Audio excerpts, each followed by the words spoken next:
सल्लल्लाहु अलैहि वसल्लम। अस्सलाम वालेकुम माय यूट्यूब फैमिली, कैसे हैं आप सब लोग? उम्मीद है कि सब ठीक ठाक होंगे। आज मैं बना रही हूँ ज़बरदस्त सी कड़ी, जो कि हर घर की हर किसी की पसंदीदा चीज़ होती है। कोई भी ऐसा बंदा नहीं कि जिसको कड़ी पसंद ना हो, बच्चे बूढ़े सब जवान सबको पसंद है। तो मैंने ना रात को ही जो है ना 100 रुपये की दही मंगवा कर रख ली थी। 100 रुपये की दही में भी इतनी अच्छी कड़ी बन जाती है ज़्यादा सारी, कि आप आराम से जो है ना वो पूरी फैमिली आपकी, चावल बने होते एक टाइम ही चलती है, अगर रोटी हो तो फिर 2 टाइम चल जाती है। और कड़ी इस तरीके से आप बनाएंगे ना तो आपका दिल खुश हो जाएगा कि इतनी ज़बरदस्त तरीके से मैंने कड़ी बनाई थी और यमी। अभी भी मैं डबिंग कर रही हूँ ना, मेरे मुंह में पानी आ रहा है। मैंने जी लहसुन को और अदरक को और प्याज को फ्राई करके उसके बाद उसको मैंने चॉपर में डाला। उसके अंदर जी एक अदद मैंने डाला टमाटर और उसकी मैंने पेस्ट बना ली और उसको मैंने भून लिया अच्छी तरह। उसके बाद मैंने क्या किया, बेसन और पानी और उसके अंदर दही और नमक मिर्च वगैरह सारा कुछ डाल कर उसको मैंने जो है ना वो स्टेन करके फिर आपने डालना। स्टेन करके डालने से ये फ़ायदा होगा कि जो आपकी दही के अंदर लम्स बन जाते हैं ना वो नहीं बनेंगे। और दूसरा जो आपकी मसाले जो हमारे होते हैं ना उसके अंदर पता नहीं क्या क्या मिक्सिंग की होती है, तो कुछ सारा ऊपर तैरना शुरू हो जाता है। नमक मिर्च का वो जो अजीब सा रेड रेड सा जो है ना वो, तो तभी आप चेक करेंगे, देखिएगा जब मैंने स्टेन करके डाली है ना तो कड़ी की स्मूथनेस जो है ना वो बढ़ जाती है, जायका बढ़ जाता है और ये जो है भारीपन सा और अजीब सा होता है ना वो भी नहीं होता। और ये सारा गंद देखिएगा, इतना इसके अंदर से गंद निकला है। तो इन चीज़ों को देखे तो बंदे का दिल करता है कि खुद ही अपने मसाले जो है ना वो तैयार कर लें। क्योंकि हमारे घर में तो नानो अल्लाह बख्शे मेरी जो होती थी ना हमारे गाँव में, सारी चीज़ें हम घर पे करते थे। मिर्चें से लेके हमारी सब्जियां, दालें, गंदम, चावल, दूध, मक्खन, मलाई सब कुछ हमारे घर में खुद होता था और हम लोग माशाल्लाह जो है ना वो सारे काम खुद करते थे। और अब जब से शहरों में आए हैं तब से हम लोग भी जो है ना ये बाज़ार की चीज़ें खा खू के जो है ना वो सबके जो है ना मैदे ख़राब और सब बीमारियाँ शुरू हो जाती हैं। जो लोग गाँव में रहते हैं ना वो फिट रहते हैं, क्योंकि उनकी सेहत भी सही रहती है और उनकी जो है ना खुराक भी माशाल्लाह अच्छी होती है। कमेंट करके ज़रूर बताइएगा जो लोग गाँव में रहते हैं कि गाँव की ज़िंदगी के बारे में ज़रूर मुझे मैसेज कीजिएगा, अगर कोई गाँव वाला बंदा वीडियो देख रहा है या वो गाँव से लाहौर में शिफ्ट हो गया, कि लाहौर की ज़िंदगी, शहर की ज़िंदगी और गाँव की ज़िंदगी में क्या फ़र्क है। अगर आपने ज़िंदगी जीनी है ना, वही बात है ना कि शहर के माहौल को देख के तो दिल करता है कि शहर में रहो, कि हर चीज़ की सहूलत मौजूद होती है, लेकिन आपकी ज़िंदगी थोड़ी रह जाती है। टेंशनें, पॉल्यूशन, शोर शराबा, दौड़, इतनी दौड़ होती है पैसे कमाने की कि समझ नहीं आती, और पैसा वही आता है जो नसीब में होता है। उसके बाद जी गाँव के जो लोग होते हैं ना सादा होते हैं, रात को जल्दी सो जाते हैं, सुबह जल्दी उठ जाते हैं। हम लोग तो सारी-सारी रात जागते रहते हैं कि नींदें ही नहीं पूरी होती हैं, क्योंकि एक अजीब सा जो है ना वो बेसुकूनी सी है कि दिमाग चलता ही रहता है। सो भी जाओ ना तो दिमाग चल रहा होता है और आप सो नहीं हो रहे होते। मेरे साथ तो ऐसे ही होता है कि मैं कभी भी सुकून से नहीं सो पाती, सारी रात मैं जागती हूँ और सुबह भी यही होता है मेरा सीन।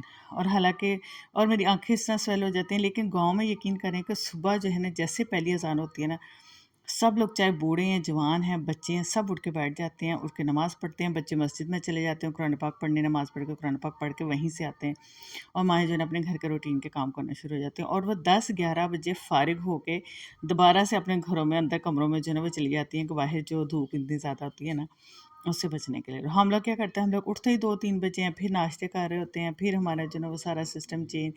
बीमारियाँ क्यों ना हों, फिट तो होते नहीं, छोटे-छोटे घर होते हैं, ना जी वो उतनी भाग-दौड़ होती है, ना उस तरह की सफाइयाँ होती हैं, ना उस तरह के काम होते हैं जिस तरह के गाँव में काम होते हैं।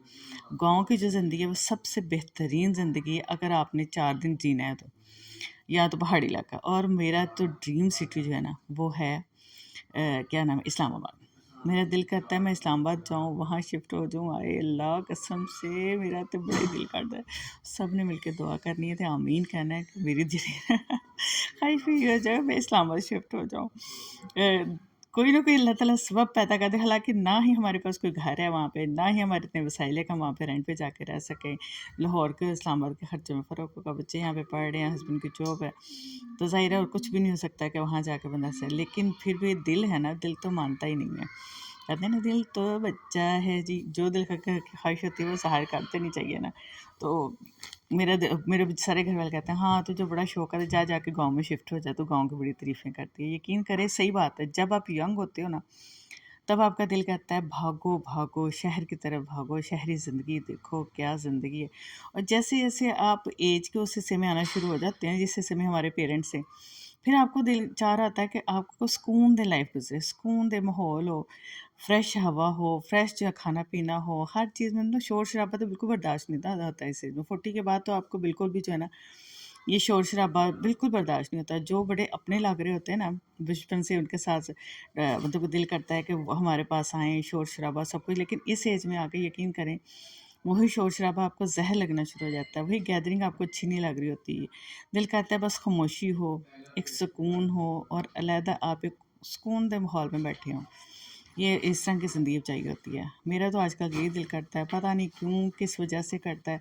आप लोग भी प्लीज़ कमेंट करके बताइएगा मुझे कि इस तरह के क्यों दिल करता है, क्यों सिचुएशन क्यों हो जाती है कि खामोशी इख्तियार करने को दिल करता है और सुकून करने को दिल करता है। और दिल करता है क्योंकि ऐसी जगह पे जाके रहें जहाँ पे सिर्फ़ और सिर्फ फ्रेश एयर हो और माहौल इतना सादा हो, इतनी सादा ज़िंदगी हो, चारों तरफ पहाड़ हों, ग्रीनरी हो, ठंडी हवाएँ चल रही हों, आय हाय! क्या मज़े आ जाएँ ज़िंदगी के, जो 4 दिन की ज़िंदगी सुकून से गुज़र जाए। लेकिन बात वही है ना कि इस 4 दिन की ज़िंदगी में हम लोगों ने पता नहीं कितनी प्लानिंग की होती है, कितना सब कुछ कर रहे होते हैं। पेरेंट्स तो बस यही है, अपने बच्चों को पालते रहो, पढ़ाते रहो, लिखाते रहो, फिर बड़े होते हैं, फिर उनके और मसले मसाइल। सारी ज़िंदगी पेरेंट्स की बस इसी में गुज़र जाती है, अपने बच्चों की ज़िंदगी। अपना तो वो एंजॉय कर ही नहीं सकते, अपनी लाइफ को गुजार ही नहीं सकते अच्छे तरीके से, ना ही वो अपनी ख्वाहिशें पूरी कर सकते हैं। जब वो माँ बाप बन जाते हैं, समझे कि उन्होंने अपनी सारी ख्वाहिशात को मार दिया है, सिर्फ अपने बच्चों के लिए जी रहे हैं।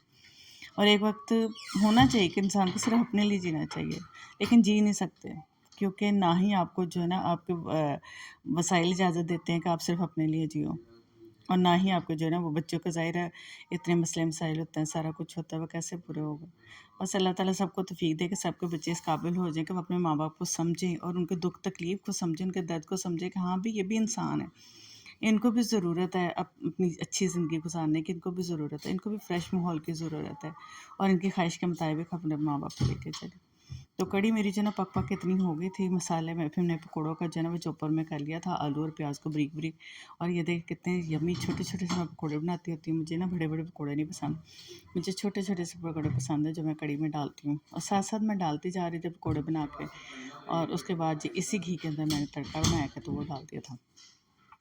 और अभी चावल आज हमने नहीं बनाए थे, हमने रोटी के साथ खाया था। पहले के चावल पड़े हुए थे थोड़े से, एक कटोरी, तो मैंने उसी के साथ खाया था।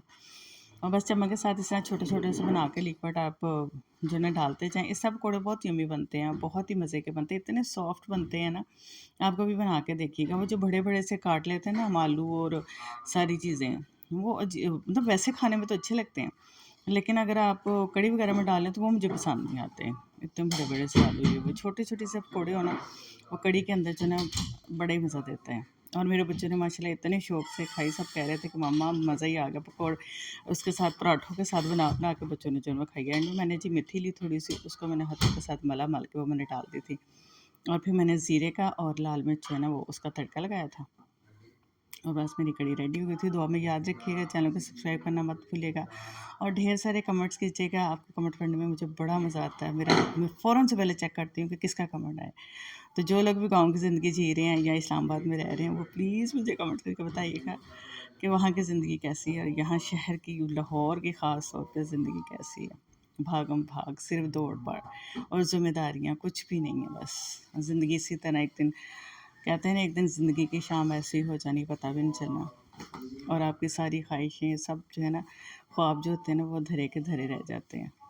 बस अल्लाह ताला हमें तौफीक दे कि हम जो है ना अपने अमाल दुरुस्त कर लें और अपनी आखिरत की तैयारी कर लें। दुनिया में तो जो हुआ सो हुआ, ज़िम्मेदारियाँ निभाते निभाते ज़िंदगी ख़त्म हो गई है। अपनी तरफ ना देखा और ना ही देखने का आगे मज़ीद मौका मिलेगा कि हम अपने आप को देखें और अपनी ज़िंदगी को भी जिएँ अच्छे तरीके से। और ये बन गई थी कढ़ी चावल, और फिर मैंने पेट भर के खाए, बार बार खाए, और बच्चों ने भी बार बार खाया। तो आपने ज़रूर बनानी है और मुझे बताना है कि कैसी बनी थी कढ़ी। और ढेर सारी दिल की बातें मैंने आपके साथ की हैं आज, मज़ा आ गया आप लोगों के साथ बातें करके। तो दुआ में याद रखिएगा, इंशाल्लाह ताला फिर मिलेंगे। फिर मैंने पराठे के साथ कढ़ी खाई सुबह